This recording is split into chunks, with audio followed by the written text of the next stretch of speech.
Amen. Tunashukuru Mungu kwa aliko na ukaribisho. Ndashima Imana kubwo kuturarika ndetse no kutwiyegereza. Mungu awabariki sana. Imana ibahe umugisha cyane. Katika aliko tungelipaswa kuwa hapa jana katika mkutano ambao ulitendeka jana. Mutumire twari kuba twarabaye hano ejo, lakini tulizuiliwa na mambo mengine.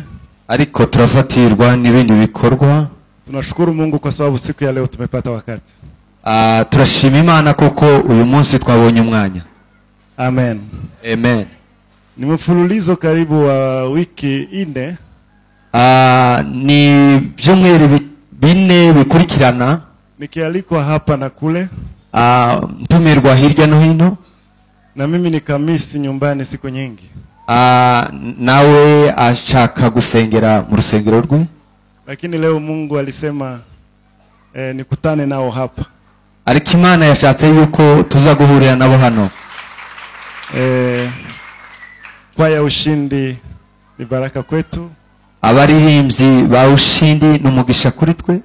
Nilifika hapa nikawaona nikashtuka kwanza nikasema ni wao wala si wao. Ubwo nageraga aha nababonye ndibaza ngo se nibo cyangwa sibo. Kwa sababu walionialika hawakuniambia kwamba tutakutana hapa. Kuko abantumiye ntibigeze bambwira yuko tuzazana nabo. Mlifanya vema kunifanyia surprise. Mwagize neza kunkorera agashya. Nashukuru sana kuwaona. Mwagize neza, Imana ibahe umugisha. Bwana wabariki. Imana ibahe umugisha. Hallelujah. Amen. Nimeona watu wengi ambao ninawafahamu. Nabonye abantu benshi nzi. Sitawataja wote lakini nafurahi kuwa pamoja nanyi. Simbavuga mwese ariko nishimiye kubana namwe. Namshukuru Mungu aliyemtia ngabo nguvu na kusimama wakati mzito kama ule.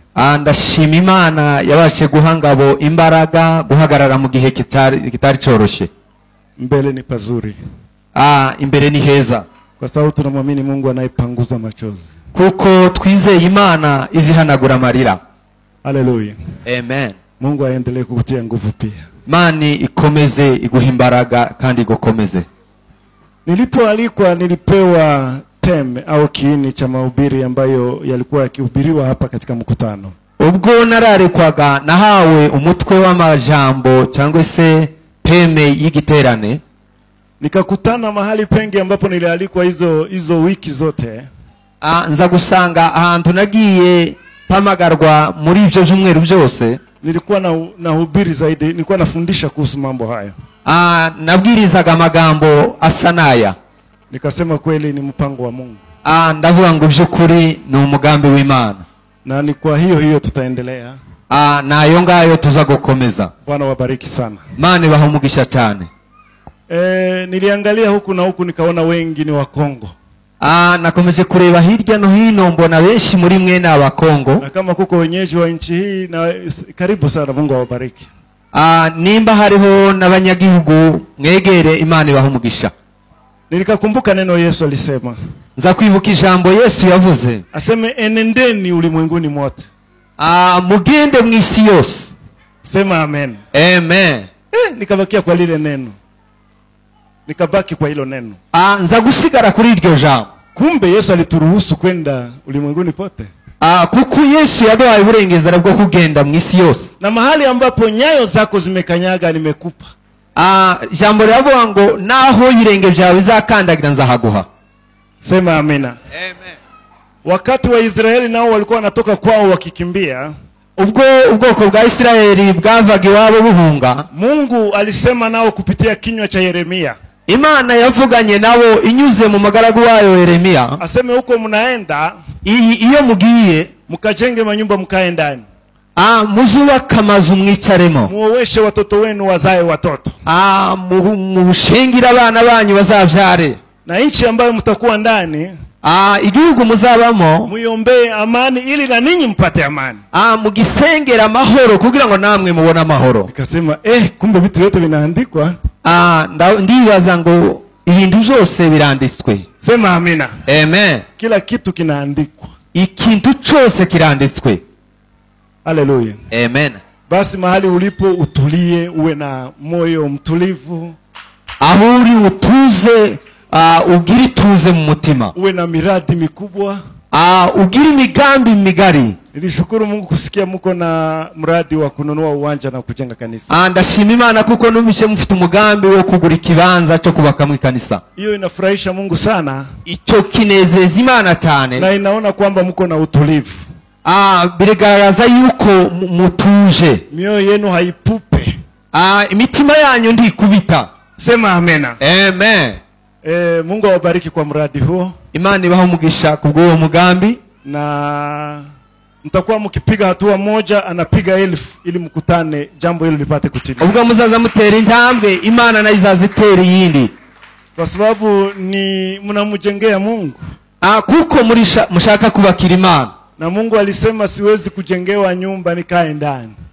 Ni Imana yaravuze ngo sinshobora kubakirwa inzu ushobora kubamo. Neno hilo linatafsiri kwamba iryo jambo risobanuye ukiwa na mradi tu wa kumjengea, mugihugira umugambi gusaba kumwubakira, yeye mwenyewe anakuja anajijengea. Iwe wenyine Imana niza ikakubakira. Kwa sababu Biblia inasema kwamba, kuko isi ivuga ngo, Biblia inasema Biblia iravuga ngo Mungu anafanya kazi ndani yetu.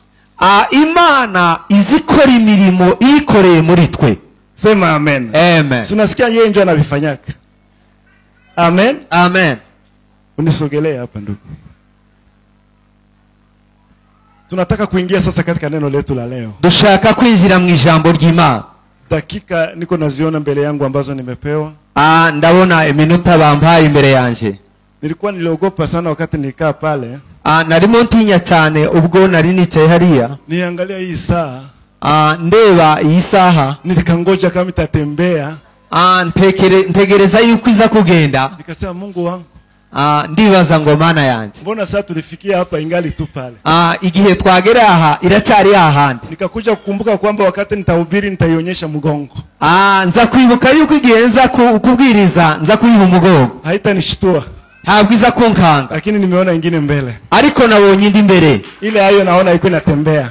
Ndabona iri kugenda. Mambo yataendeka barabara. Ibintu biragenda neza. Sema amena. Amen. Nafurahi kumuona Shaka. Ndishimye kubwo kubona Shaka. Tulitumika naye kazi ya Mungu Burundi. Twakoranye umurimo w'Imana. Na ilikuwa baraka kwetu sana. Yari umugisha kuri twe cyane. Mungu akubariki. Imana ikomeze kugasanira. Unakaa hapa? Madamu yako iko hapa?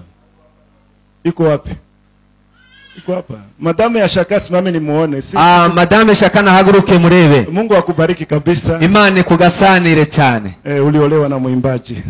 Washatswe n'umuririmbyi. Sema amina kubwa. Haleluya. Basi nafikiri mmeleta Biblia zenu sivyo? Ndibaza yuko mwese mwazanye za Biblia zanyu. Kila mmoja ashike Biblia yake. Buri muntu afate Biblia ye. Mmeleta Kiingereza wewe? Kiingereza. Ni Kiingereza. Sungeliomba ya hiyo lugha. Watatusaidia kusoma. Muze kudufasha gusoma Kinyarwanda. Sema amen. Amen. Basi tufungue Biblia zetu katika Injili ya Yohana. Tuze gusoma Biblia mu gitabo cha Yohana, ubutumwa bwiza bwa Yohana. Injili ya Yohana sura 6. Ubutumwa bwiza bwa Yohana ibice 6. Mlango wake wa 63. 63 Kiswahili cha Kongo. Igice 63. Igice cha 93. 63. Wewe ulitoka wapi? Sasa. Asante. Sura 6 igice cha 6 mstari wa 63. Umurongo wa 63. Voilà. Bwana Yesu asifiwe sana. Amen. Rudia kwetu katika mawazo. Tunasoma pamoja? Yes. Haleluya. Amen. Nataka nione watu wakichangamkia kuangalia huku.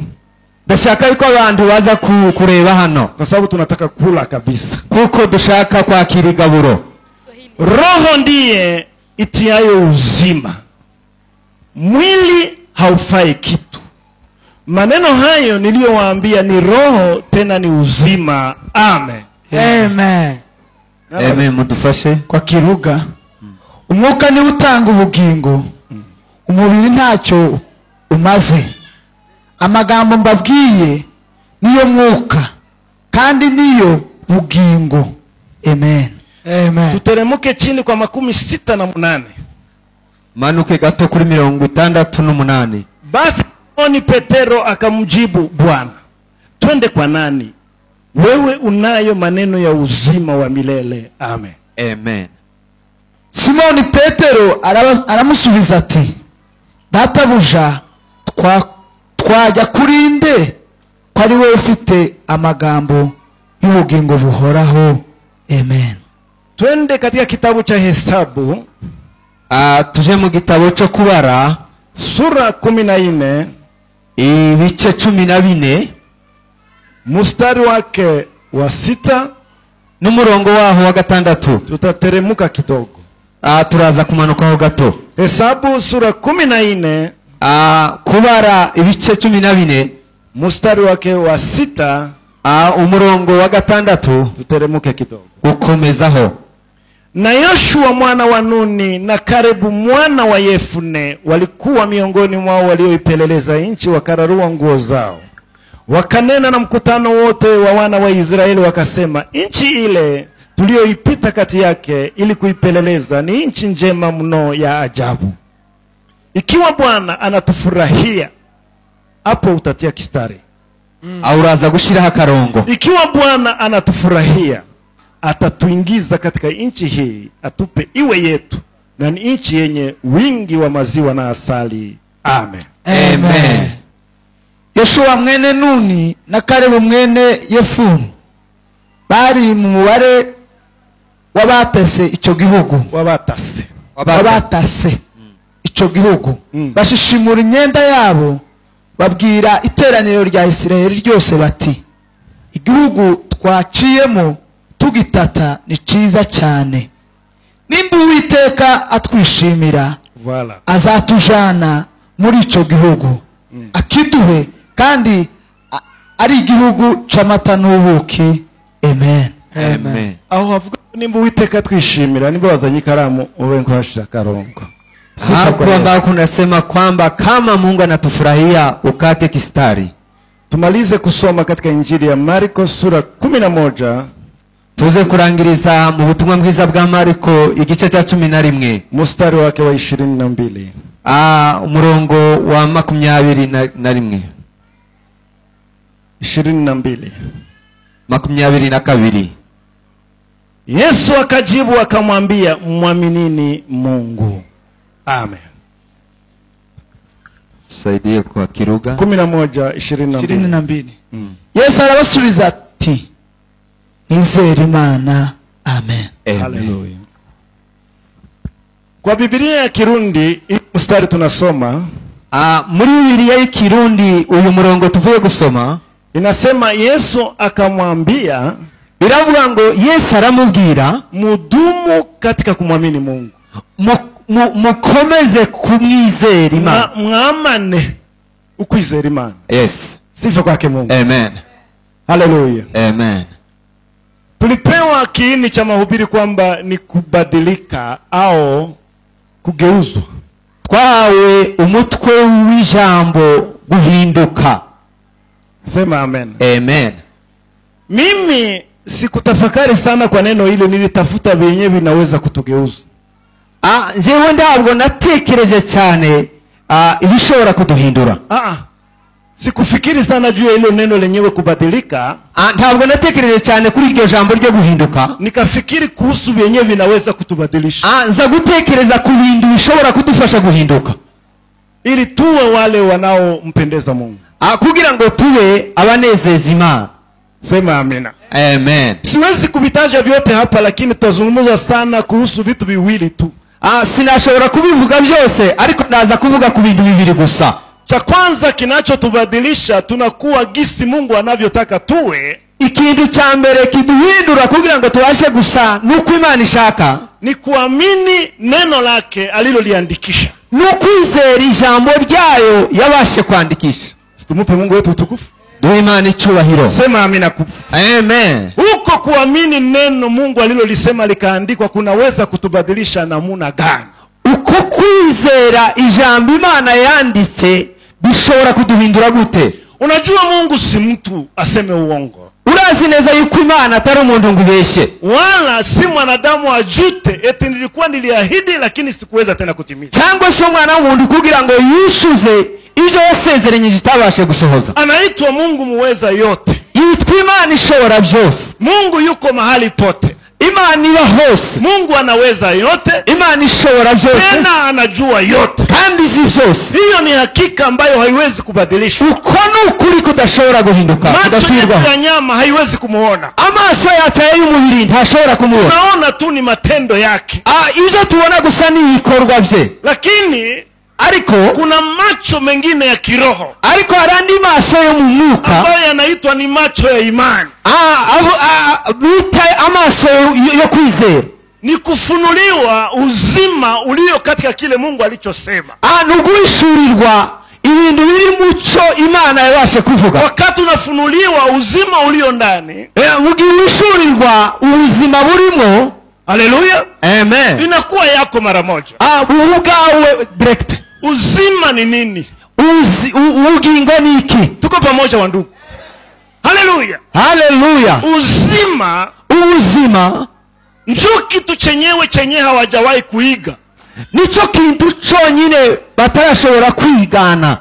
Haleluya, haleluya. tuko na wataalamu na wateknolojia wengi duniani, dufite abanyabwenge n'abize cyane mu isi, wanafanya vitu vinatushangaza, bazakora ibintu bikadutangaza, lakini uzima ariko ubuzima, ubugingo, sema amina kubwa, amen, hawajaweza kufanya hivyo, ntibarabasha kubukora, hawataweza, kandi ntibazabishobora, sababu uzima ni Mungu mwenyewe, kuko ubugingo ni Imana yonyine. na Yesu alisema mimi ni njia, kweli na uzima. Yesu yarabivuze ngo ni nzira n'ukuri n'ubugingo.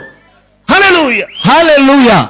Sasa kufunuliwa uzima ulio ndani ya neno la Mungu, bushurirwa ubugingo buri mu ijambo ry'Imana. Mungu anaweza kukutendesha kile ambacho hakiwezi kutendwa na mwanadamu yeyote. Imana yashobora kugukoresha ibintu abana b'abandi badashobora gukora, vitu ambavyo haviwezi kutendwa na nguvu zako wala akili yako, ibintu bidashobora gukorwa n'imbaraga zawe cyangwa ubwenge bwawe, lakini unaona vinatendeka, ariko ukabona bikoreka. hiyo ndiyo inaitwa matendo ya imani. Ivyo nivyo vyitwa ibikorwa byo kwizera, imirimo yo kwizera. yes, sema amina. haleluya. Kazi za imani, imirimo yo kwizera, zinatoka katika kufunuliwa kile ambacho Mungu amekufunulia katika neno lake. biza biva mu guhishurirwa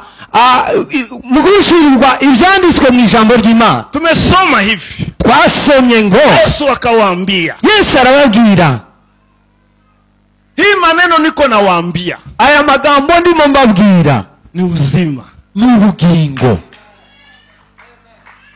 haleluya, haleluya. si maneno, ntabwo ari amagambo gusa, lakini yenyewe tu, ariko iyo gusa kuyaamini, kwizera, yanadhihirisha uzima. agaragaza ubugingo. Yesu alikuwa neno, Yesu yari ijambo ambalo lilikuwa linavaa mwili. ryari ryambaye umubiri. Neno alivaa mwili, ijambo yambaye umubiri, akaishi katikati yetu, abaho mu buzima, akatembea katikati yetu, aba hagati muri twe. sema amina kubwa. Akawaambia wanafunzi wake na watu waliomfuata wakati huo, abwira abigishwa be n'abantu bari bamukurikiye muri icyo gihe, sema neno ninayoyanena si yangu mwenyewe, amagambo vuga saa yanje ubwanje, lakini maneno ya Baba ni amagambo ya Data aliyonituma, wantumye.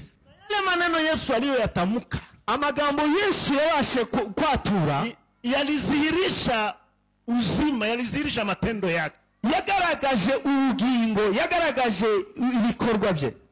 Lazaro toka nje, Lazaro sohoka hanze. mtu ambaye ameoza, umuntu wari wapfuye yaboze, akaamka, arabyuka, akatembea, wakamwona tena, aragenda baramubona. Lazaro, umefufuliwa na nini? wazuwe niki? Nini ambayo imekufufua? Niki cha kuzuwe? Kwa uzima umekurudia namna gani? Ubugingo bwakugarutsemo gute? Chemu ya hiyo uzima inatoka wapi? Isoko y'ubwo uzima yavuye, inatoka katika neno iva mu ijambo alilolitamka Yesu Kristo. ijambo Yesu yatuye. Sema amina kubwa. Haleluya. Biblia inasema katika Wakorinto, Biblia iravuga mu gitabo cy'Abakorinto, sema tuliamini na sisi. natwe twarize, Ndio maana tulikiri, ndio maana tulisema. nico gituma twatuye turavuga. Sema amena. Amen. Paulo ndio alikuwa anasema. Paulo ni wabivuze. Sema hivi mko mnatuona. Ubwo mutubona Hivi yenyewe biko vinatendeka. ibirimo bikoreka. Sio sisi. Ntabwo ari twe. Lakini na sisi tuliamini. Nuko natwe twizeye. Tukasema. Hanyuma turatura. Sema amina kubwa. Amina. Hayo maneno tunayosema kwa sababu tuliamini. Aya magambo turayavuga kuko twizeye. Ndiyo yako yanatenda haya mko mnaona. Niyo ari gukora ibi muri kubona. Sema amina. Amina. Imani Kwizera inabadilisha. Izihindura. Kwizera kurahindura. Tena inakubadilisha. Kandi kuraguhindura. Unamfurahisha Mungu. Uganezeza Imana. Sema amen. Haleluya. Turudie kwa ile habari ya wakina Caleb na Joshua. Tugaruke mu nkuru ya Kalebu na Yoshua. Wandugu, tuko pamoja? Bene data turi kumwe. Nikizungumza maneno ya imani, Iyo nganira amagambo yo kwizera, nisikia kama moto iko inawaka ndani yangu. nza numva umuriro waka muri nje. Sema amina kubwa. Haleluya. Yoshua na Caleb Yoshua na Kalebu walikuwa pamoja na wapelelezi wengine 10. bari kumwe n'abatasi bagenzi babo 10. Pamoja nao walikuwa 12. Hamwe nabo bombi bari 12. Wakaenda kupeleleza ile nchi ambayo wanasafiri miaka wako wanaiendea. Baza gutata cya gihugu bagize imyaka bagenda. Kweli wakafika ndani. Baragenda bakigeramo. Wakatumia hii macho bakoresha aya maso y'umubiri kuona gisi vitu biko. Kureba uburyo ibintu biri. Sema amina kubwa. Haleluya. Lakini Yoshua na Caleb, ariko Yoshua na Kalebu walikuwa na macho ingine ya imani. bari bafite andi maso yo kwizera. Sema amina. Amina. Kuna maneno kwa Kifaransa, hari amagambo mu Gifaransa inaitwa realite na verite. avuga hejuru y'ukuri kugaragara. Unasikia kwa lugha yetu ni ukuri tu. Ni ukuri gusa. Yes. Kwa Kiswahili ni ukweli tu. Yeah. Lakini kwa Kifaransa mu Gifaransa niho hari amagambo asobanura abiri. tafsiri vizuri zaidi. Nibyo bisobanura neza. Realite ni nini? Ukuri ni iki? Ni mambo yanayozihirika. Ni ukuri kugaragara. Cyangwa se ni bigaragara. Ninaona maua mbele yangu. Ndabona indabo hano imbere yanje. Iko na rangi hii na hii. Ifite iribara iri niri. Hiyo ni realite. Ukuri ukuri. Ni vitu vinavyozihirika. Ni ibintu bigaragara. Njoo hivi niko naviona. Ni ibingibi ndiko mbona kandi nkabikoraho. Wale 10 bagishumi walisema realite. bavuze ukuri. Tuko pamoja wandugu. Tulikutana watu kule. Twahuye n'abandiri warefu, barebare, majitu, banini. Sisi twebwe tulikuwa kama mapanzi karibu yao. Twariko twibona nk'amahanzi imbere yabo. Kandi watu kandi araba ni wanaume n'abagabo. Iko sawa lituleta tu twende watumalizie kule. Ni ngao bashaka kutujanirira kugira ngo baje kuturangiza kutumara. Wanasema realite. Bavugaga ibigaragara. Vitu vinavyoonekana. Ibintu bigaragara. Sema amina kubwa. Haleluya. Watu wakaogopa wakaanza kulia. Abantu baratinya batangira kurira. Karibu bamutupie Musa mawe. Hafi gutera Musa amabuye. Njoo chenyudi tuletea. Niki watuzaniye. Wakasahau ile maishara yote waliona. Bibagirwa bijya bitangaza byose babonye. Katikati yao. Hagati muri bo. Sema amina kubwa. Amen. Kulikuwa wawili. Hariho babiri. Wao hawakusema realite. Iwo ntibavuze ibigaragara. Walisema verite, walisema ukweli. Bavuze ukuri. Sema amina kubwa. Haleluya.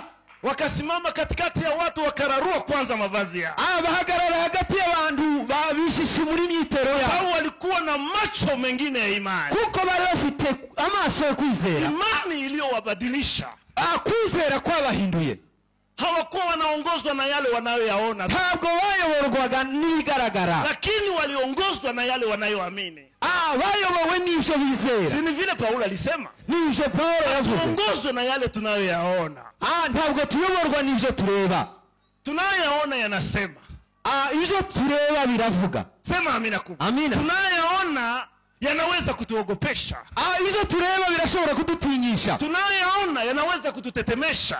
Ibyo tureba birashobora kutujugumisha. Tunayoona yanaweza kutuvunja moyo. Ibyo tureba birashobora kuduca intege. Lakini neno la Mungu linasema, ariko ijambo ry'Imana riravuga tuongozwe na hayo. ntabwo tuyoborwa n'ibyo, tutawaliwe na hayo, ntabwo dutegekwa n'ibyo, tujenge juu ya hayo, ntabwo twubatse n'ibyo.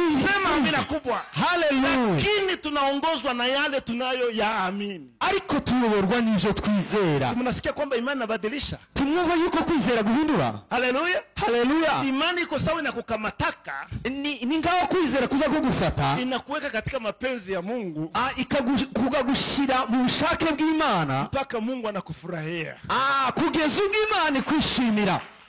Haleluya. Haleluya.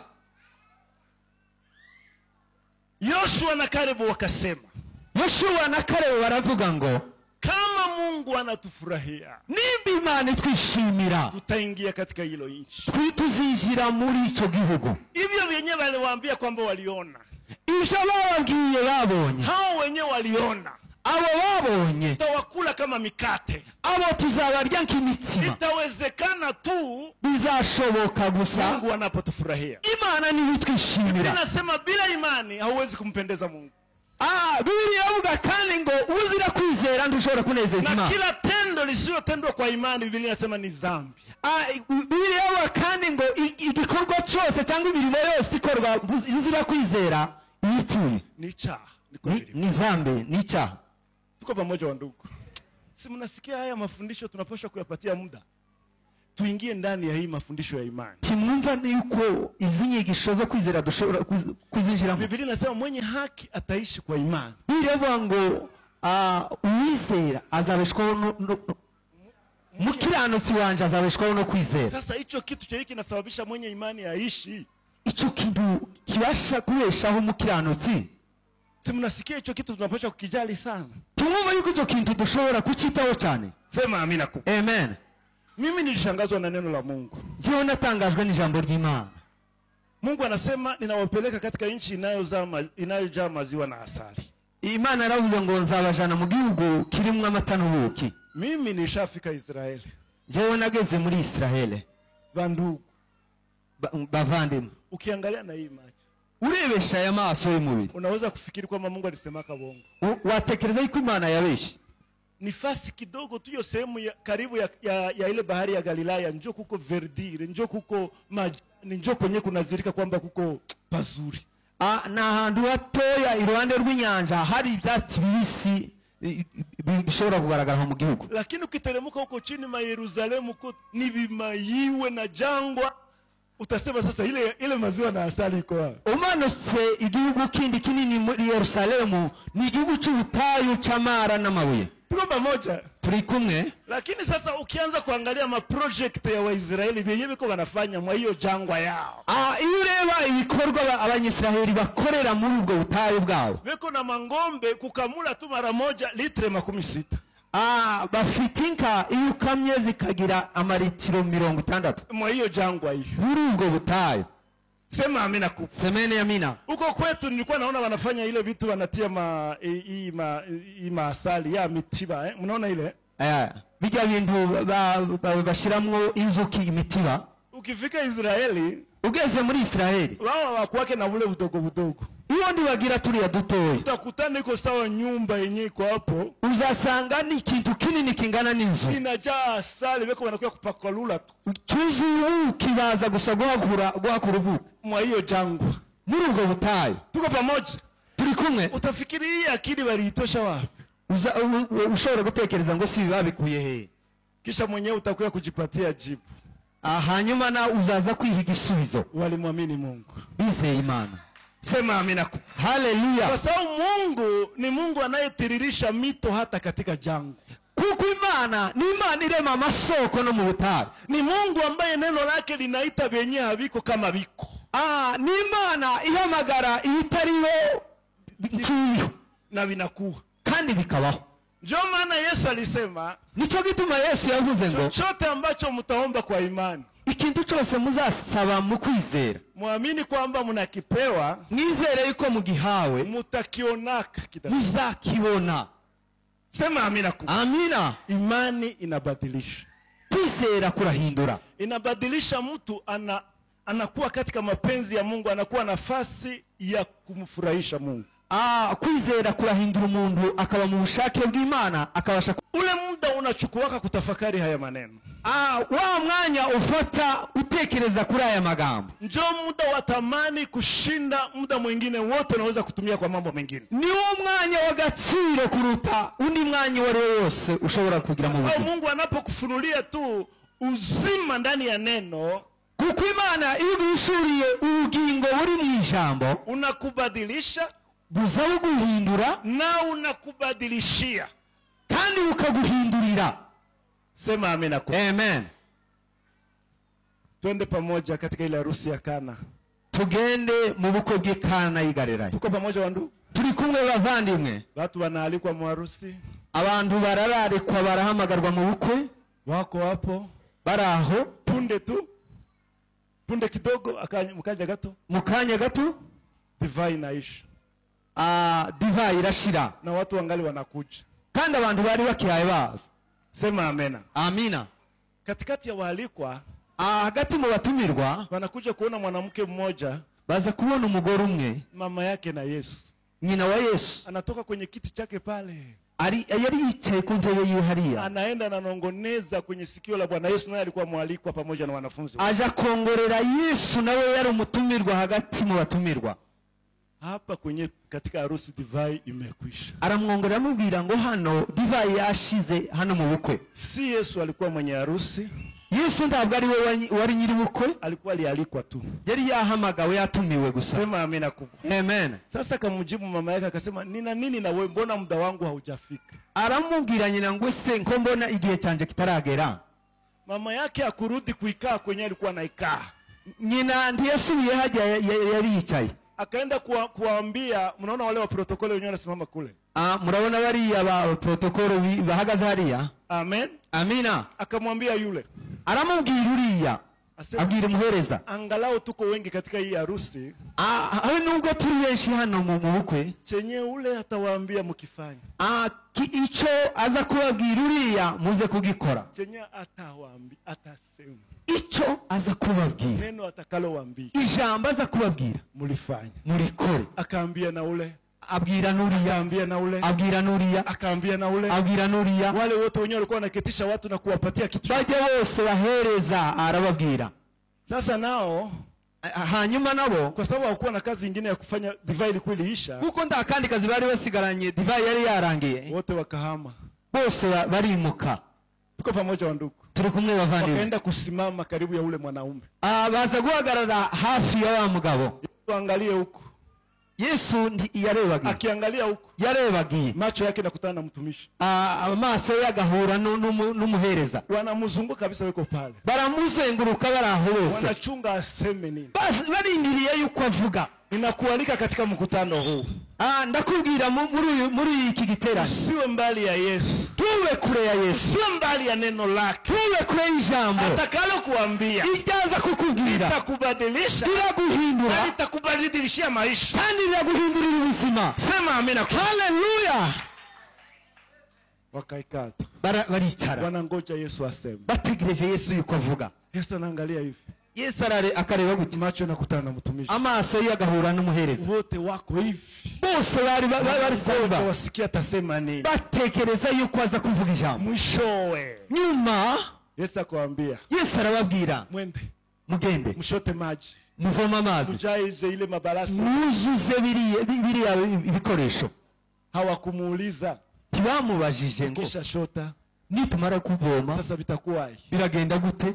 Tuko pamoja wandugu. Turi kumwe bavandimwe. Unajua, sikia nikwambie. Ndabizi imva nkubwire. Usiwe na maswali. Tuidiwa bibazo byinshi. Pokea neno la Mungu gise lili. Akira ijambo ry'Imana uko riri.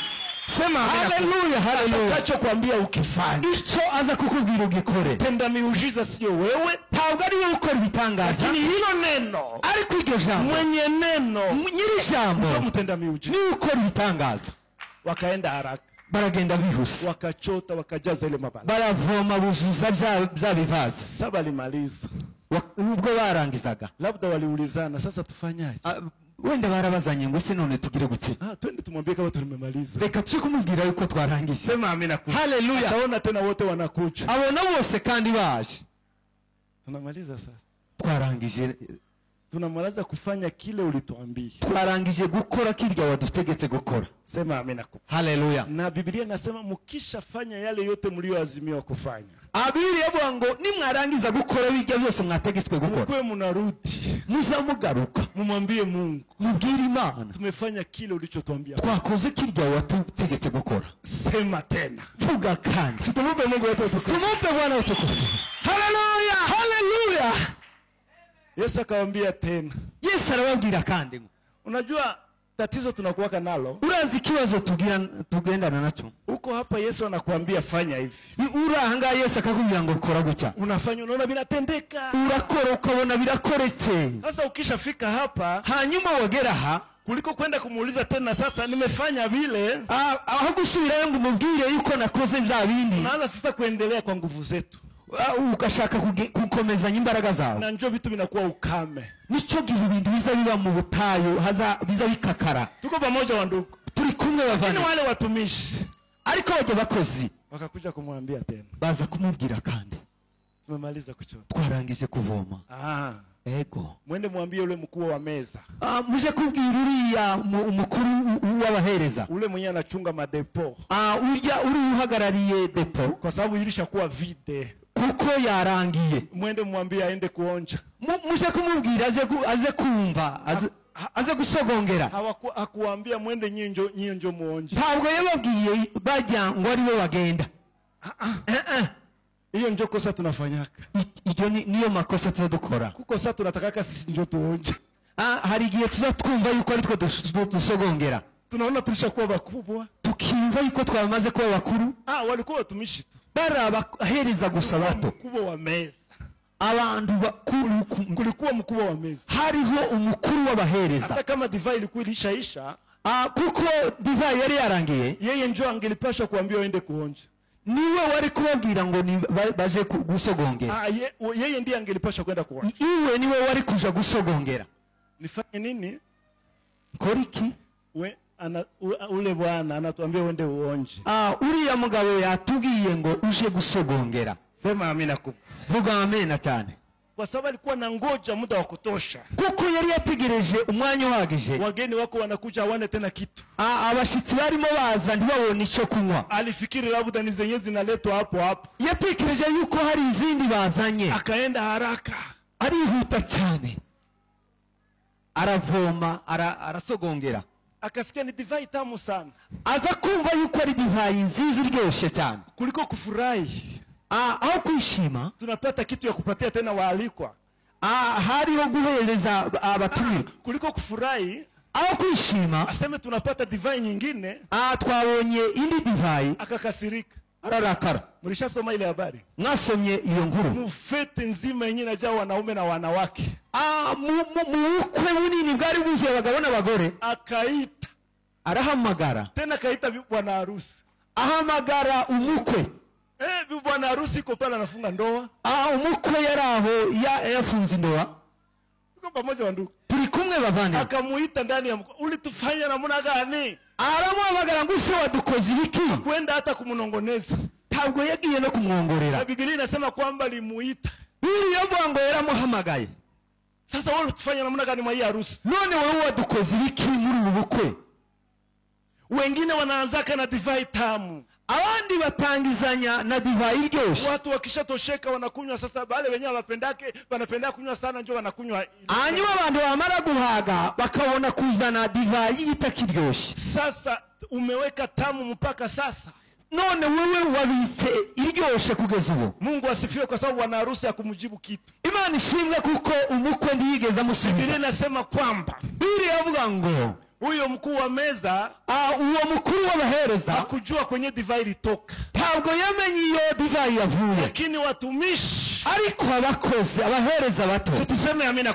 Semeni amina. Walisikia, barumvise, wakafanya, hanyuma barakora. Walikuwa wanajua divai litoka wapi. Bari bazi neza aho divai yavuye. Kama kuko watu wenyewe Mungu anataka siku hizi. nimba hari abantu Imana ishaka muri ni iki gihe, watu walio na huyo moyo wa kitumishi. ni abantu bafite uwo mutima w'ubukozi. Sema amina kubwa. Amina. Tafakari neno la Mungu ukiwa na moyo wa kitumishi. Tekereza ku ijambo ry'Imana ufite umutima Sikie Mungu w'ubukozi. atakwambia ufanye nini.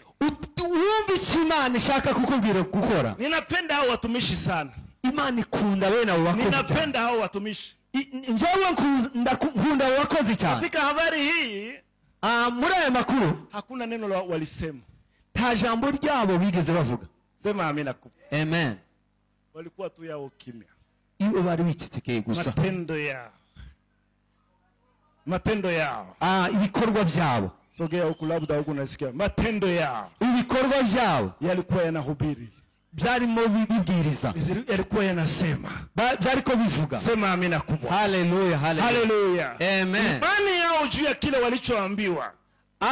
Kwizera kwabo kwari kushoba bari kubwirwa. Imani yao ndani ya kile Yesu aliwaambia. Kwizera kwabo muri kirya Yesu yari yababwiye Haikubadilisha maji tu kuwa divai. ntabwo yahinduye amazi kuba divayi, Lakini ilibadilisha wote ambao walikuwa katika hiyo harusi. byabasha guhindura abajya bose bari muri ubwo bukwe. Biblia inasema hata wanafunzi wa Bwana Yesu wakamwamini. Biblia ngo habe n'intumwa za Yesu ziramwizera. Sema huo ndio muujiza wa kwanza Yesu alifanya wa kubadilisha. Icyo nicyo gitangaza cya mbere Yesu yabasha gukora. Muujiza wa kubadilisha. Igitangaza cyo guhindura. Sema amina kubwa. Hallelujah. Mpaka leo huo ndio ungali muujiza wa kwanza katika maisha ya Mkristo. Icyo nicyo gitangaza kigomba kuba mu buzima bw'umukristo. Muujiza wa kwanza. Igitangaza cya mbere Kubadilisha. guhinduka. Mungu akikubadilisha, Imana iguhinduye, utabaki na wewe ni mtu wa kubadilisha wengine. uzabona nawe uburyo bwo guhindura abantu. Sema amina kubwa. Amen. Kuamini neno la Mungu Kwizera ijambo ry'Imana kunabadilisha. kurahindura. Sema amina kubwa. Amen. Hakuna njia nyingine. Nta yindi nzira. Usitafutie fasi nyingine. Tushakira ahandi. Sema amen. Amen. Kuna kitu napendaka kusema. Hari ikintu nkunda kuvuga. Nilisoma neno. Nasomye ijambo. Kusema nilisoma neno. Kuvuga ngo nasomye ijambo. Nikalitafakari. Nditekerezaho. Nikasikia Mungu ananiambia hivi. Nza kumvisha Imana imbwira ngo. Nataka msikie hapa. Ndashaka ngo mwumva ahantu. Hiyo inashinda sana, inashinda na mbali. Ibyo biruta cyane kuambiwa, kubwirwa, wala kusema cyangwa se kuvuga fulani aliniambia, umuntu runaka yarambwiye, kwamba Mungu alimwambia, kuko Imana yamubwiye akuja niambie hivi, aze kumbwira gutya. Mulisikia mzuri? Murumva neza? Acha nirudie wamoja wa kusikia. Reka mbisubiremo kuko hari abatazi. Sema amina kubwa. Amina.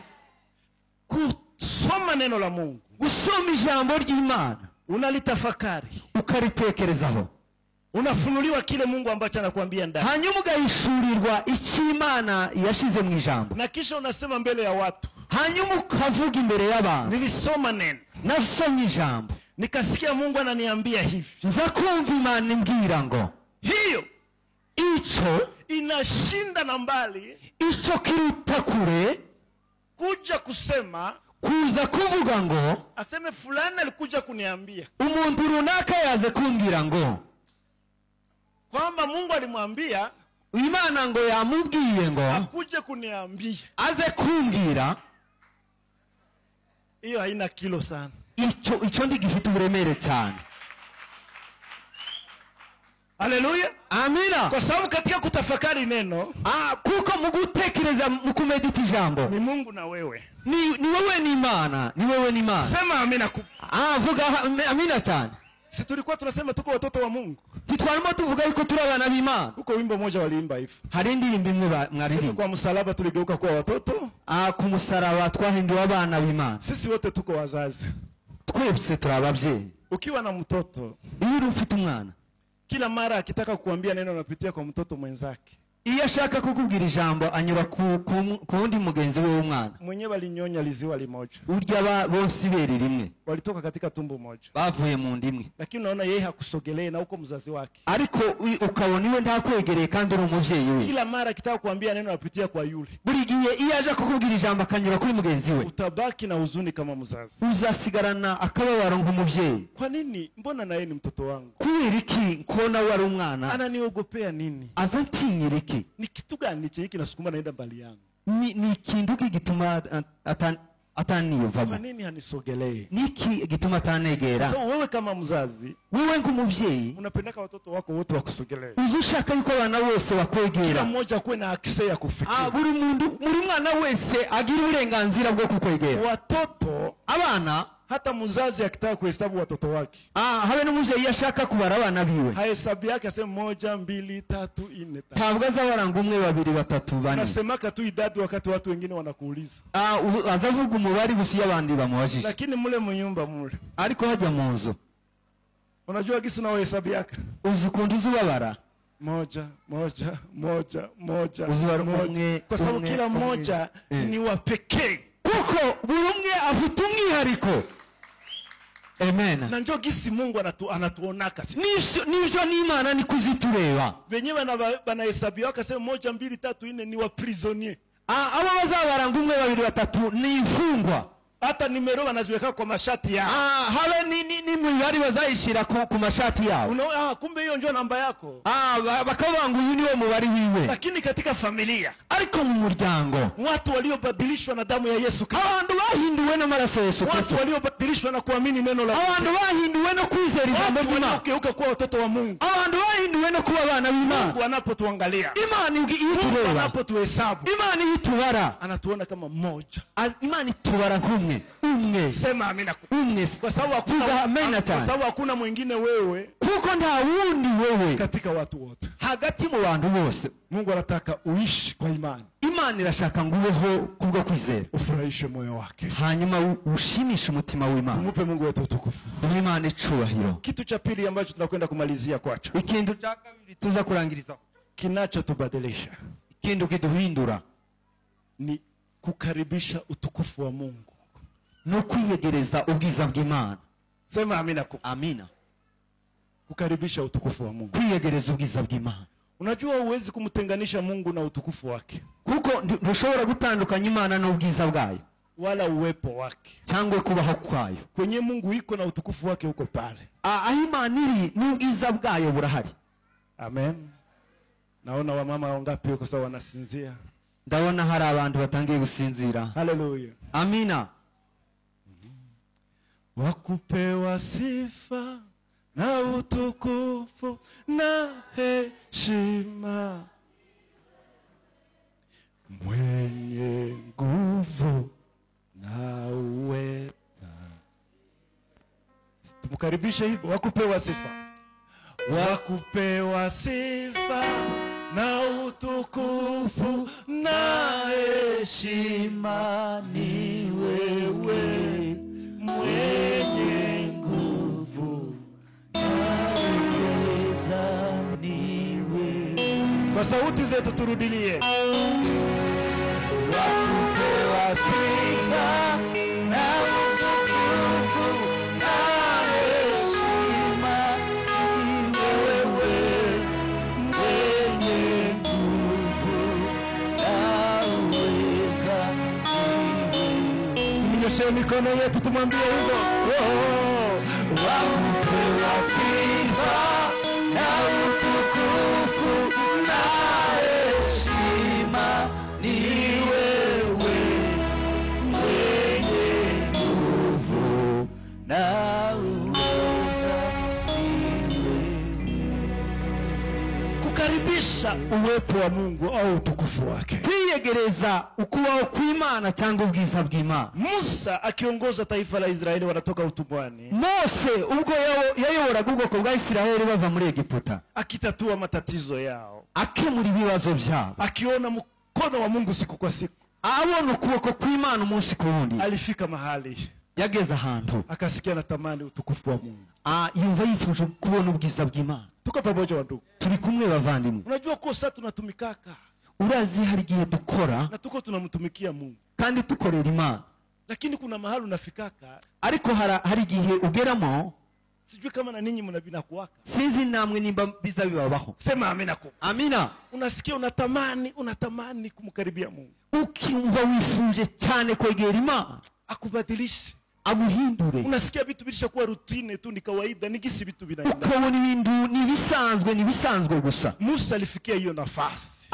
Mose yagize nawe muri ico gihe, akaenda mbele ya Mungu, aje imbere y'Imana, akamwambia Mungu, aramubwira ngo Mana, unionyeshe tu utukufu wako, unereke gusubiza bwawe kubaho kwawe. Sema amina kwa. Haleluya, haleluya, haleluya. Kwa sababu ni Mungu anayejibu maombi, kuko ari Imana isubiza amasengesho. Alisema muombe mtapewa, kuko yavuze ngo musabe muzahabwa. Musa ananiomba nitafanyaje? Imana iravuga ngo Musa ngo yansabye ndabigira gute? Akamwangalia kwanza mahali kwenye alikuwa, aramureba gusa aho yarari, akasema hapa kwenye iko.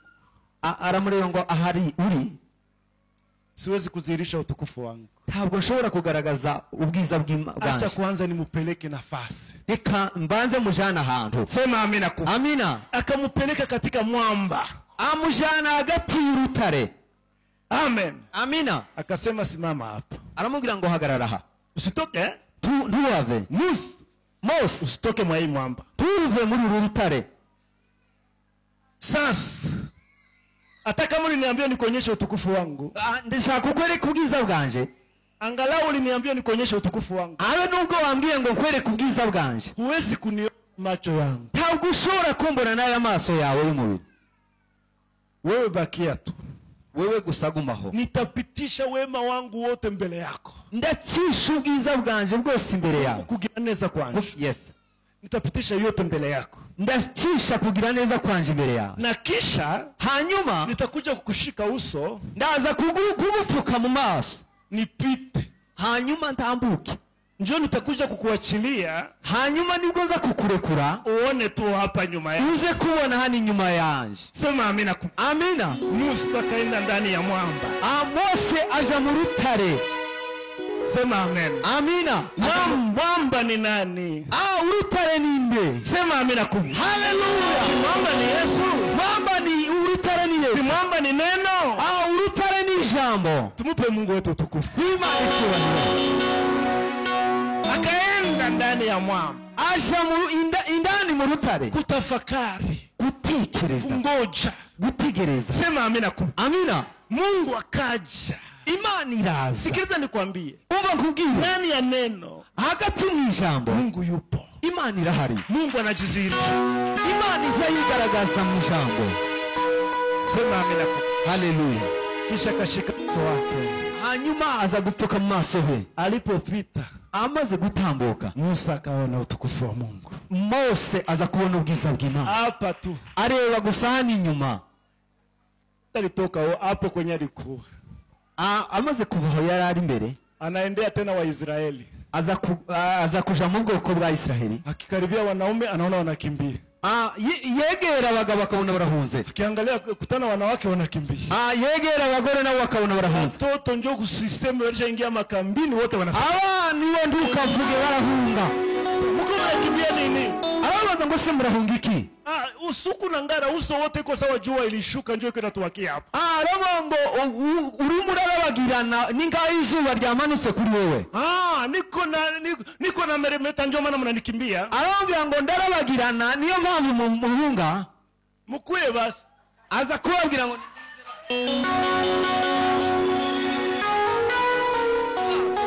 mukuye basi munisogelee. Arabwira ngo nimuze munegere. Wakaanza kumsogelea lakini wako wanatetemeka. Hanyuma batangira kumwegera ariko bajujuma. Akitosha ile kitambala tutafanya namna gani? Arabwira ngo se ndavana igitambara gute? Wako wanasema kitosha ile kitambala tutafanya namna gani? Bakibaza ngo se navana igitambara turabigenza gute? Pole pole. Gahoro gahoro. Akaanza kuishusha. Atangira kuyimanura. Wakaona ni kawaida. Batangira kubona yuko ari bisanzwe. Akateremusha. Aramanura. Wakaona ni kawaida. Abona ni bisanzwe. Kisha kaitosha. Hanyuma aza kuyikuraho. Ni Musa.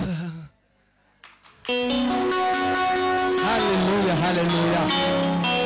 Sikiliza sasa nikwambie. Umva kubwire. Biblia inasema katika Wakorintho wa pili. Biblia inavuga mu gitabo cya Wakorintho wa kabiri. Aseme kama ule utukufu wenye utukufu ambao ulikuwa beba zile amri. Aravuga ngo bwa bwiza bwatwaraga ya mategeko. Bwari bwikoreye amategeko. Bwari bwikoreye amategeko. Kama ilizihirika katika utukufu wa ajabu kwa namna hata watu wakashindwa kumsogelea. Bwagaragaye mu buryo bw'ibitangaza, mu buryo abantu batinye no kumwegera.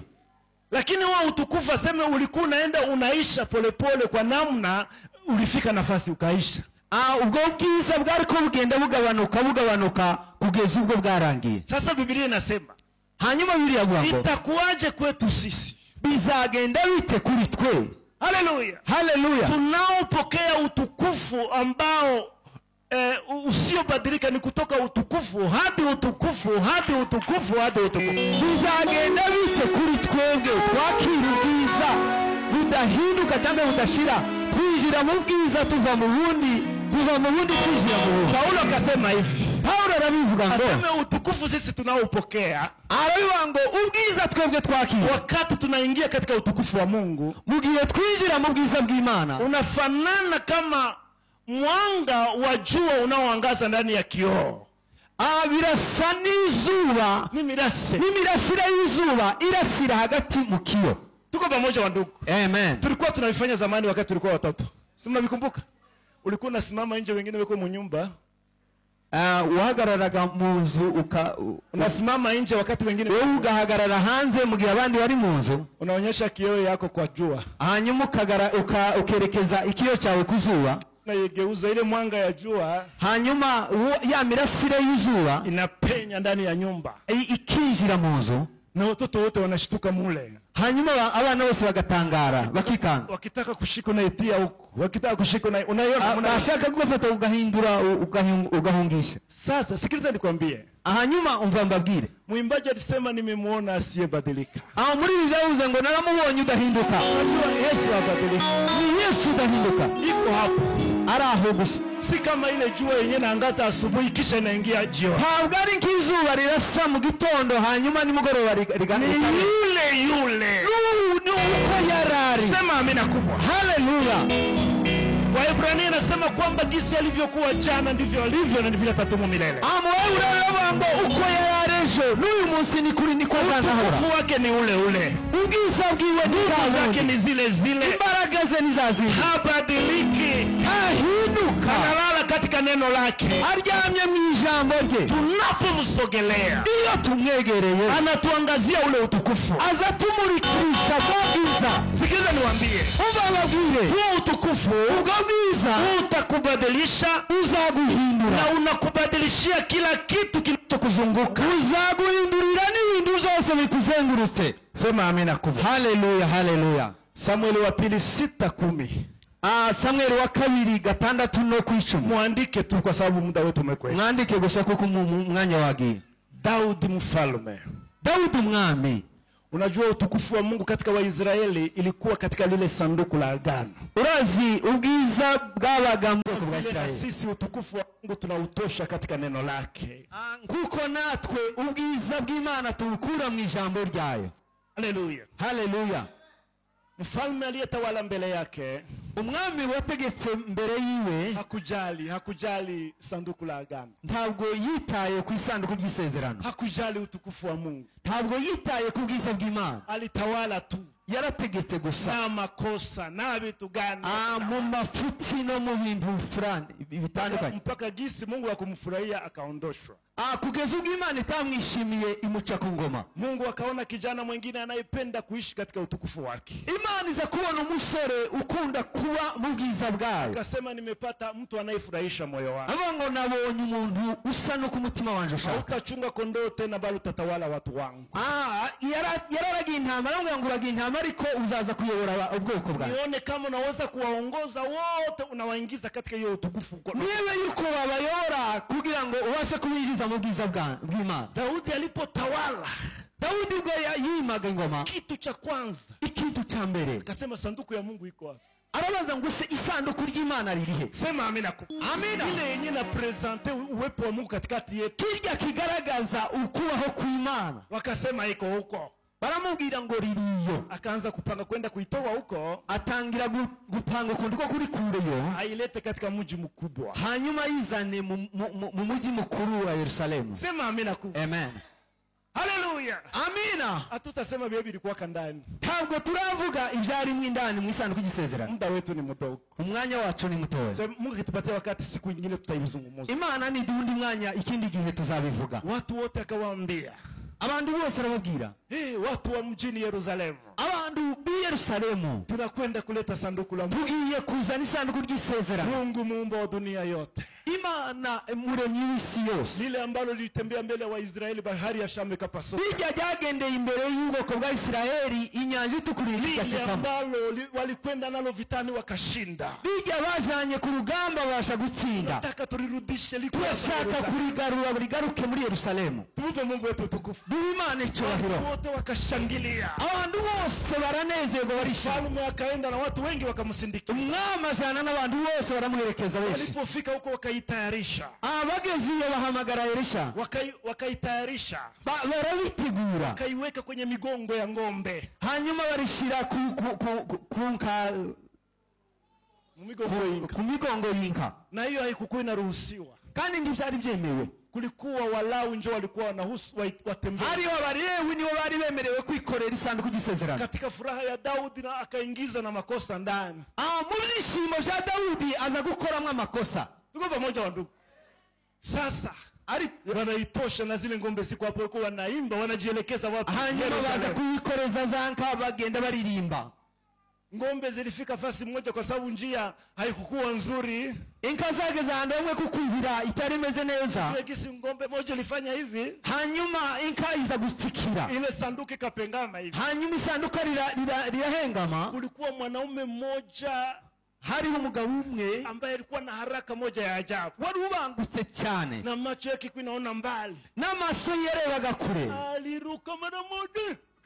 Arasimbuka rimwe aza kuriramira. Akaigusa. Aza kuramira isanduku y'isezerano. Hakukuwa Mulawi. Ntabwo yari Umulewi. Kuko anaruhusiwa kuigusa. Ntabwo yari yemerewe kurifata. Hapo Mungu akamupiga pa. Aho ngaho Imana iramwica. Daudi akasema Daudi aratinya. Isanduku itatumaliza hii. Aravuga ngo iri sanduku riratumara. Utukufu wa Mungu hautakumaliza. Ubwiza bw'Imana ntabwo bukurangiza. Kuponya njoo. Ahubwo buragukiza. Sema amina. Haleluya. Wakapita wanafanya karenio pembeni. Bahita bakora akanama kihutirwa ku ruhande. Mnaonaje?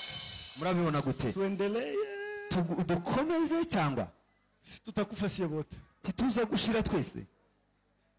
Mtu mmoja akawaambia hatuwezi kuendelea. Umuntu umwe arababwira ngo tudushobora gukomeza. N'abatoto yetu n'abake zetu wote wanaweza kumali Yerusalemu nzima inaweza kuwa kadavere. Abana bacu n'abagore bacu Yerusalemu yose irashobora gupfa. Sasa tufanye namna gani? Hanyuma dukora iki? Sasa kwa mwanaume mmoja hapa. Hari umugabo umwe hano hafi. Anaitwa Obededom. Yitwa Obededom. Muiti wake. Ni muri shiri wiwe. Kama itamumaliza na yeye mumalize. Nimba ari mwice. Tuko pamoja wandugu. Turi kumwe bavandimwe. Biblia ukisoma habari za Obededom. Biblia isoma inkuru za Obededom. Alikuwa muimbaji. Yari umuririmbyi. Alikuwa mpiga nzenze. Yari umuntu umucuranzi. Pamoja na familia yake yote. Hamwe n'umuryango we wose. Iko pale. Araho. Alijizoeza tukuza Mungu. Yamenyereye kuramya Imana. Lakini maisha yake yanazirika kwamba ni ya kawaida. Ariko ubuzima bwiwe bwari busanzwe. Anakuja kuona. Aza kubona. Sema amina. Amen. Ile cortege ya watu wote. Aza kubona abantu bose. Na mfalme Daudi iko ndani. N'umwami Daudi ari kumwe nabo. Yote inakata naelekea kwake. Abona bose barahindukiye berekeje iwe. Yeye na mke wake na watoto wote wakatoka nje. Iwe n'umugore n'abana bose barasohoka hanze. Wanaendelea kuja. Babona bakomeje kuza. Wanaacha zia zingine zote kwa nyumba yake. Bareka inzira zindi zose berekeza iwe. Aseme tunakuletea hii sanduku. Baramubwira ngo tukuzaniye iri sanduku. Sanduku ya Mungu wa dunia yote. Isanduku ry'isezerano ry'Imana yo mwijuru. Karibu. Aragiyegereza abantu kaze. Yiyegereza ubwiza bw'Imana. Sema amina. Semeni amina. walikuwa naimba mbele, bararirimbaga mbere, walikuwa wanapiga zenze mbele, baracurangaga mbere. sema amina kubwa. Amen. Sasa mara hiyo, Hanyuma noneho, haleluya, haleluya, haleluya, haleluya, akaita mke wake na watoto, ahamagara umugore we n'abana biwe, aseme hivi, hii njo sasa. hanyuma noneho Wakati sasa njoo, umwanya ni sema amina kubwa. haleluya. Niko na miguu aitumie, Umuntu ufite amaguru niko na ayakoresha, mikono aitumie, ufite amaboko ayakoresha. sanduku wa dunia yote Isanduku ry'Imana hapa nyumbani kwangu, ahangaha mu rugendo, hivi Obededo jewe Obededomu, wakamtukuza Mungu. bahibaza Imana. Sema njoo ilikuwa kazi tu, njoo ilikuwa kazi, Niwo wari umurimo, watu wote wakajua. abantu bose barabimenya. Sema sanduku ya Mungu wa dunia iko kwa Obededo. Iyi sanduku ry'isezerano riri kwa Obededomu. Mtu tu akipanga kwenda kuangalia, Umuntu watekerezaga kuza kurireba, ninaweza kwenda kwa Obededo mikono mitupu. naja kwa Obededomu amaboko masa, Kwenye sanduku ya Mungu iko. ahantu hari sanduku ry'Imana. Sasa unaona twende na nini? Urabona tujani, Familia zikasemezana. imiryango iravugana. Mimi naona Jewe ndabona hivi tuko na ng'ombe 40, ubwo dufite inka 40, tubebe 4. dutware zine. Sema Haleluya, haleluya. wengine kule hivi tuko na 100, Abandi bafite 100 bakavuga ngo dutware 10. hivi tuko na hivi, twende na hivi, Iyo ubwo dufite ibi dutwarire kila upande. ahantu hose, ibice Baraka byose. zikatoka huku, zingine zikatoka huku, Imigisha iva hirya no hino, hirya no hino, hirya no hino. Biblia inasema Bibiri iravuga ngo miezi 3 tu mu mezi 3 gusa Mungu akamubariki, Imana iramuhezagira, akamubariki, iramuhezagira, akamubariki, iramuhezagira, akamkirimia baraka zake iramuhezagirira kuba yeye pamoja na familia yake, iwe hamwe n'umuryango we, yeye tuweko katika utukufu. iwe yari mu bwiza, Sifa kwa Yesu. ariko aramya. Wakupewa sifa na utukufu na heshima. Obededo mule tuinue mikono yetu, tusaidiane na Obededo. Wakupewa sifa, wakupewa sifa na utukufu na heshima, ni wewe mwenye nguvu na uweza, ni wewe. Haleluya! Unajua Zaburi inasema Zaburi iravuga Mungu anaketi Imana yicaye katika sifa za watu wake, hagati mu cyubahiro mu mashimwe y'abantu bayo. haleluya, haleluya. Mungu tunayemwamini, Imana twizera anaketi iricaye kiti chake, ku ntebe yayo, foteye yake, ku ntebe yayo, ku ntebe yayo, ni sifa za watu wake, ni mu mashimwe y'abantu bayo. kwa Obededomu Mungu akakaa. Imana iricara, Alipokaa ubwo yicaraga magonjwa yakakimbia, uburwayi burahunga, matatizo yakakimbia, ibibazo birahunga, shida zikakimbia. Sema amina kubwa. Vipingamizi vikaondoka kwa sababu tu ya kumpatia Mungu utukufu. kumuhimbaza Imana. Mwache tufanye shauri, Reka dukore inama. tujina Yego, ilikuwa ibada hii, lakini tuhindure inama, reka tuyihindure inama, tujye inama, inakuwa shauri sasa. tujye inama.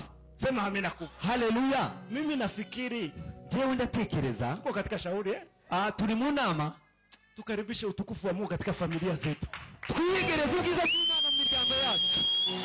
haleluya, Haleluya. Wewe unaonaje? Niye mwa hiyo sehemu Wewe urabona gute? Wewe urabona gute? birakwiye. Mungu akubariki sana. Imana iguhe umugisha. Shaka wewe unaonaje? Wewe urabona gute shaka? Kwa hii shauri yetu tufanye nini? Muri iyi nama dukora iki? Abantu bose bemere biyegereza Imana. Sema amina kubwa. Haleluya. Papa wewe unaonaje? Wewe urabona gute muvana? Naona kama tukaribishe Mungu. Kwa niaba yenu nyewe wote. Sema amina. Uyu aravuga ku bwanyu mwese. Mama wewe unaona namna gani? Tufanye nini? Muvyeyi wewe urabona gute? Mimi naona sisi wote tukaribishe uwepo wa Mungu nyumbani kwetu. Ni njoo vile mnaona. Aravuze ngo twese ngo twiyegereze ubwiza.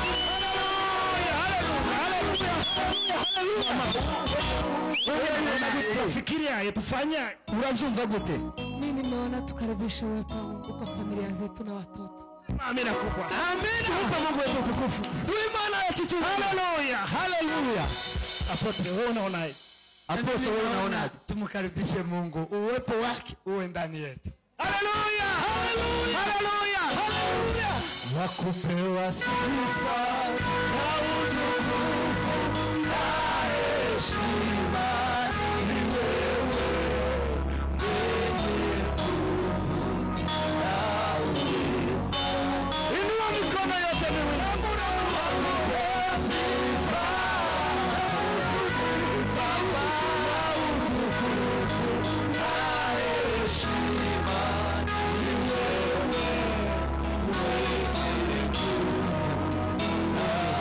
mwenye nguvu na uweza ni wewe. Wakupewa sifa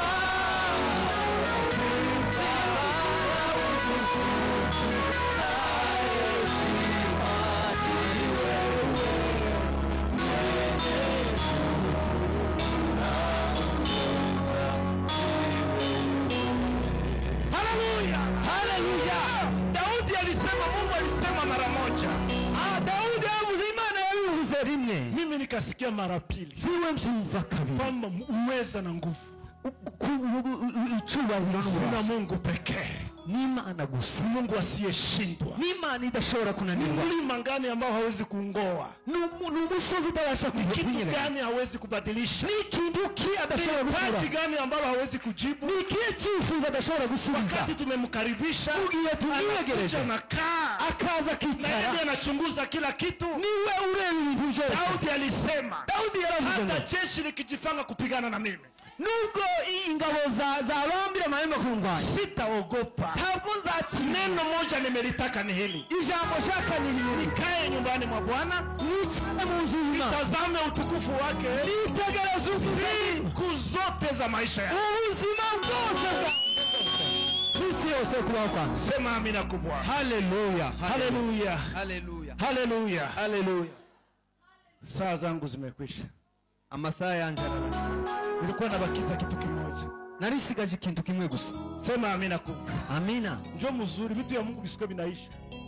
Nibyo byiza. Vikuwe vinabakia, vikuwe vinabakia. Ni byiza yuko bisigara, ni byiza yuko bisigara. Sema amina kubwa. Haleluya. Vikuwe vinabakia tu. Biza bisigara, bisigare. Furaha niliyo nayo Ibyishimo ufite ni ushuhuda utakaofuata neno hili. ni ubuhamya buzakurikira iri jambo. Mahali palikuwa giza, nuru ya Bwana inaenda kuangaza. Ahari umwijima, umuco w'Imana uzarasa. Kwenye havikuwa vinaendeka, vinakwenda kuendeka, Aho bitagendaga biragenda, kwa sababu ni Mungu anayebadilisha mambo. kuko ni Imana ihindura ubuzima. Tuinamishe vichwa vyetu tuombe.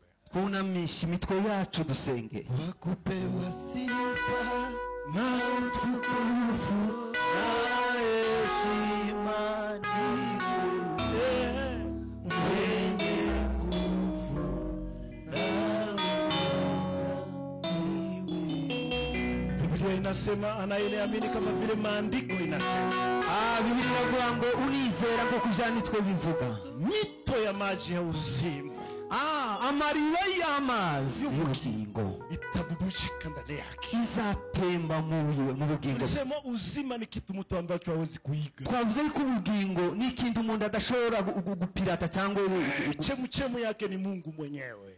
isoko yayo ni Imana yonyine. Naona Mungu yuko anafungua marobine ya uzima katika mioyo ya Ndabona watu. Imana irimo ifungura amariba y'amazi mu buzima bwacu. Naona yuko anatiririsha mito katika ukame ambao watu wengi walikuwa. Ndabona Imana irimo itembesha imigezi mu butayu bw'abantu bari. Naona uamsho wa ajabu wa kukaribisha utukufu. Ndabona ubuzutse bukomeye bwo kwiyegereza ubwiza bw'Imana. Aliyembariki Obediedom na familia yake Uwagasaniye Obededomu n'umuryango we anajali familia yako. yitaye ku muryango wawe. Sikiliza, anajali familia yako, Umva, yitaye ku muryango wawe, anajali watoto wako, yitaye ku bana bawe, anajali mume wako, yitaye ku mugabo wawe, anajali mke wako. yitaye ku mugore wawe. Tunakwenda kuomba. Tugiye gusenga. Oh, rababashiki bibi. Haleluya, haleluya, haleluya. Gloria ladre preso. Haleluya, utukufu ni Oh, wako. hallelujah. Haleluya. Rindere beberia ladre preso. Hallelujah. Haleluya. Shamua. Anajua kinachokulilisha kila siku. Anajua kile kinachokusukuma kulia. azi ikikuraje ishinga buri munsi, Anajua chenye kinatumaka unakosa hata usingizi. azi igitumye uri bitotsi buri munsi, Anakijua. Obedieto. arakizi obedodomo. Hivi umemkaribisha sasa. ubwo wamwiyegereje, Usifikiri atabifanya namna gani. ntugire ngo agenza gute, Usifikiri atabitengeneza namna gani. ndutekereze uburyo ari bubikore mabi. Njia zake ni maelfu. inzira ze ni ibihumbi Za kusaidia na kuponya. zo kugufasha. Baba, katika jina la Yesu Kristo, Mwami Yesu urakoze, tunasema asante kwa neno lako. turashima Mpaka kubijambo sasa neno lako linaumba. kugeza ubu ijambo ryawe rirasaba, Neno lako linaumba. kugeza ubu ijambo ryawe rirarema, Neno lako linaponya. ijambo ryawe rirakiza, Neno lako linaweka huru. ijambo ryawe rirabohora. Ndiyo maana kwa uweza wa jina la Yesu Kristo nicyo gituma ku bubasha bw'izina rya Yesu Kristo tunaamuru kila aina ya munyororo turatigise iminyururu yose na mlima wote ambao Mungu hakuuweka n'imisozi yose itashizweho n'Imana, tunaingoa kwa jina la Yesu Kristo. turayisenye mu izina rya Yesu Tunakata Kristo, hiyo minyororo. turacyagagura iyo minyororo. Watu wako wawe huru. abantu bawe Wawe babohoke, huru kukutukuza. abantu bawe babohoke, Wawe huru kukaribisha utukufu abantu wako. bawe babohoke kubwo kwiyegeza, Wawe huru kukuamini. abantu bawe babohoke kubwo kukwizera, Maisha yawe yabadilike. ubuzima bwabo buhinduke, Waishi wakibadilisha wengine. babeho bahindura abandi, Kwa sababu ulisema kuko wavuze anayeniamini unizera wese atatenda kama yale niliyoyatenda azakora nk'ibyo nakoze na zaidi ya hayo. mbese biruta ibyo nakoze. Katikati yetu kuko wale ambao wanagonjwa, hagati muri twe hari abarwayi, kuko wenyewe wanagonjesha miaka, hari abarwaje imyaka myinshi, kuko wenyewe wamekata hata tumaini. hari abacitse intege bakigira ibyiringiro. Tunatuma hili neno lako amisyon dutumira ijambo ryawe muri misiyo, lifanye kazi, rikora imirimo, watu wote washangae, abantu bose batangaye, sio kuamini wapate kukuamini. abatizera babashe kukwizera. Asante kwa yale ambayo umesikia urakoze kubwo na asante kwa yale ambayo umeyatenda, urakoze kubyo ukoze katika jina la Yesu. n'izina rya Yesu. Watu wote wa Mungu tuseme amina. abantu bose b'Imana tuvuge ngo Bwana amina. wabariki.